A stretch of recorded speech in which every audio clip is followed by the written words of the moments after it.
안녕하세요. 자, 오늘 17페이지요.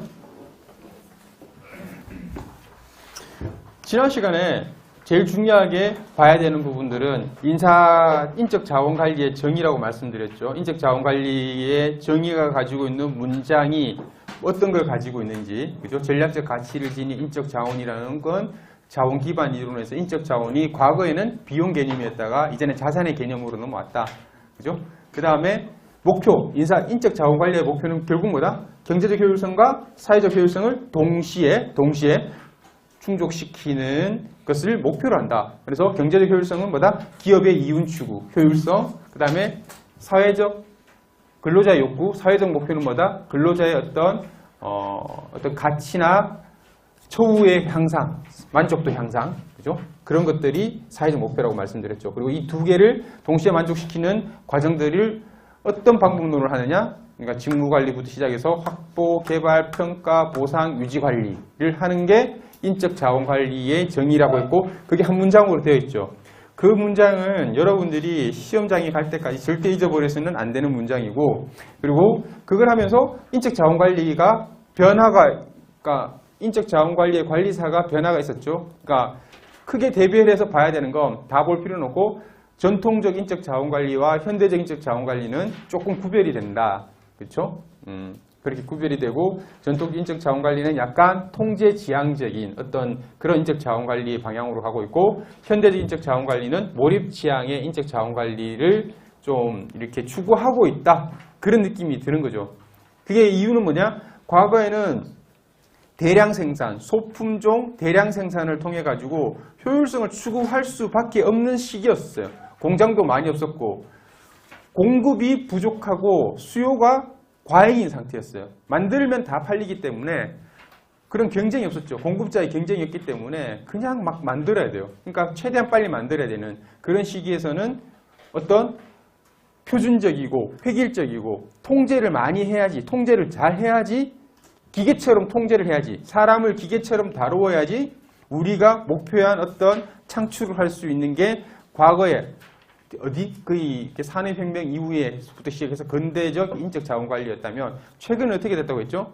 엄청나게 많은 공급자가 들어왔다고 했죠. 컨텐츠도 많고, 그리고 다양한 업종이나 다양한 공급자들이 많아졌죠.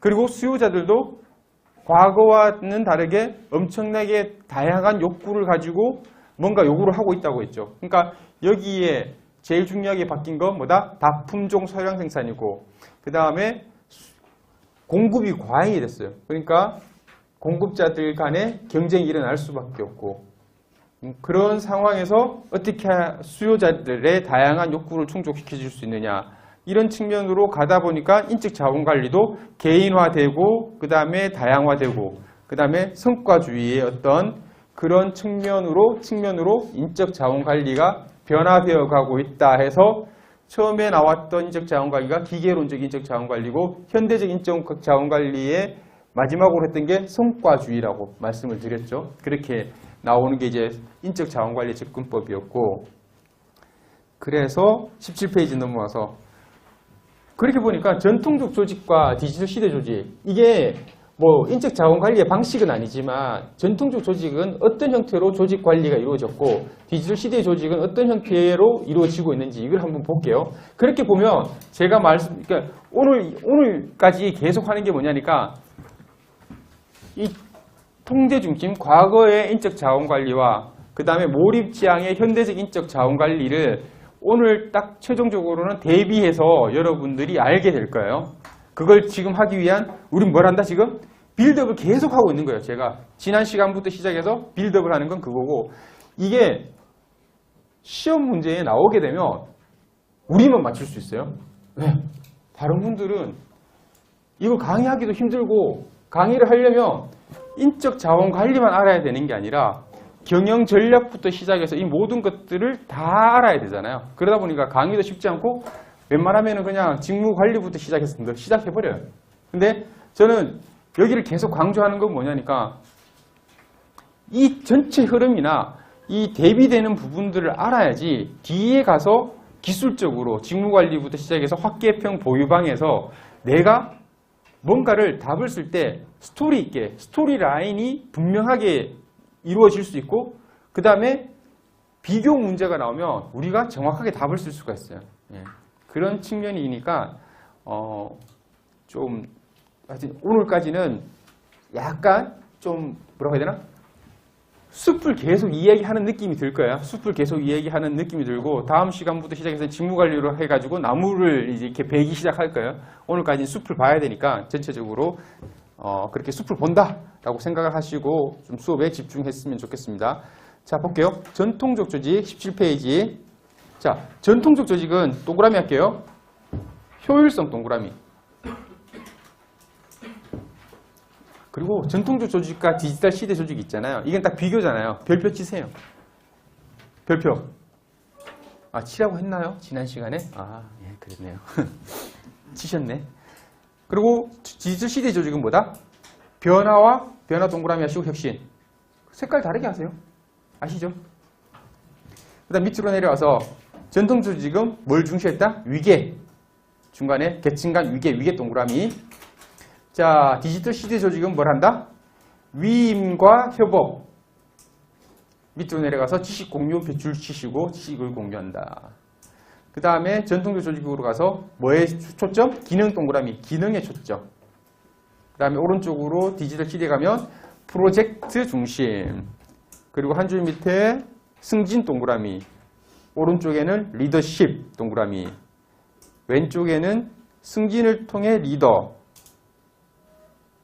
줄 것이고, 오른쪽에는 팔로워를 창조함 줄 것이고, 그 다음에 전통적 조직으로 가서는 지시 동그라미. 그리고 오른쪽 디지털 시대 조직에 가면 조화 동그라미. 그 다음에 전통적 조직 밑에 가서 두려움과 실패 줄 치시고, 오른쪽으로 가서는 리스크 테이킹 줄 치시고, 혁신의 중요성 줄 치시고. 이긴 조직 문화죠. 그 다음에 왼쪽에는 룰 중심. 그래서 룰 중심이니까, 그러니까 현대 과거에는 뭐가 중요하다 그랬죠? 룰이니까 규정, 그죠? 규정 중심. 중심이고, 현대로 넘어오면 뭐죠? 현대로 넘어오면 플레이북이니까 플레이북은 뭐죠? 역할 중심.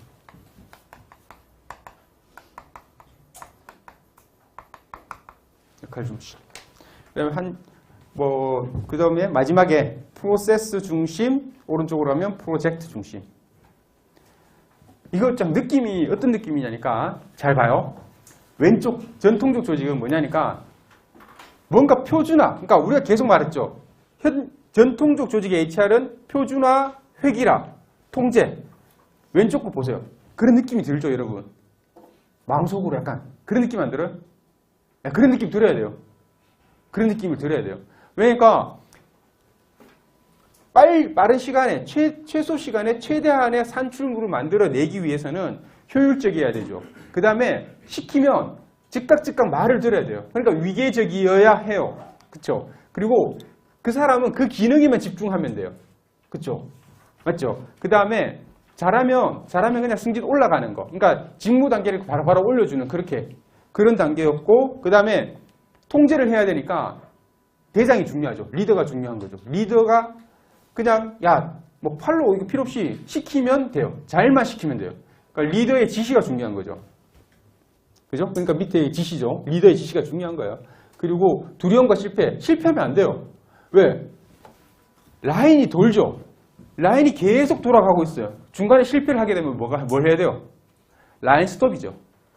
라인 스톱이 되는 순간 어마어마하게 많은 기회의 비용이 날아가죠. 그러니까 실패를 하면 안 되는 거예요. 무조건 정확해야 돼요. 왜? 사람이 뭐예요? 기계잖아요. 기계론적 사고라 했잖아요. 기계론적 사고. 기계인데 실패를 하면 안 되니까 실패에 대해서는 두려움이 생기는 거예요. 그 다음에 마지막으로 그러니까 계속 돌아가죠. 규정에 따라서 돌아가죠. 그러니까 프로세스 중심인 거예요. 아시겠죠? 근데 디지털 시대에 오면 어떻게 된다? 어마어마하게 많은 다품종의 제품들이 소량으로 생산돼요.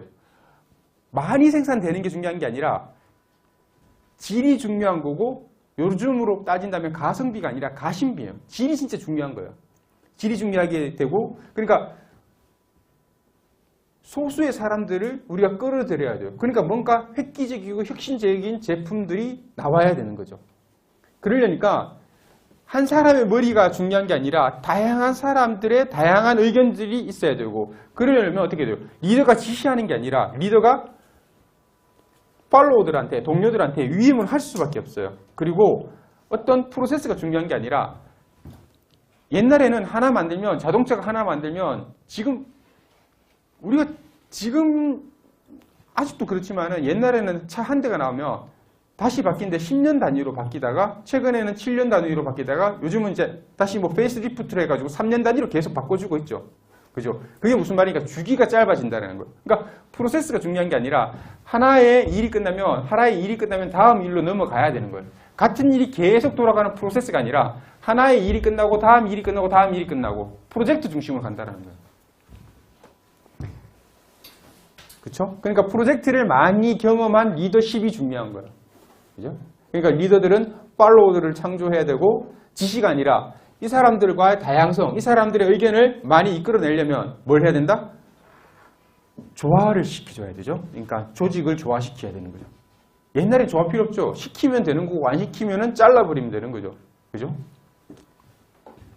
그리고 밑에 내려가서 리스크 테이킹이나 혁신의 중요성, 그 다음에 프로젝트니까 내가 위임을 받죠. 내가 위임을 받았기 때문에 내가 위임을 받은 상태에서 나의 역할이 중요한 거예요. 모든 사람들의 역할이 다 중요한 거예요. 그래서 역할 중심, 그리고 프로젝트 중심.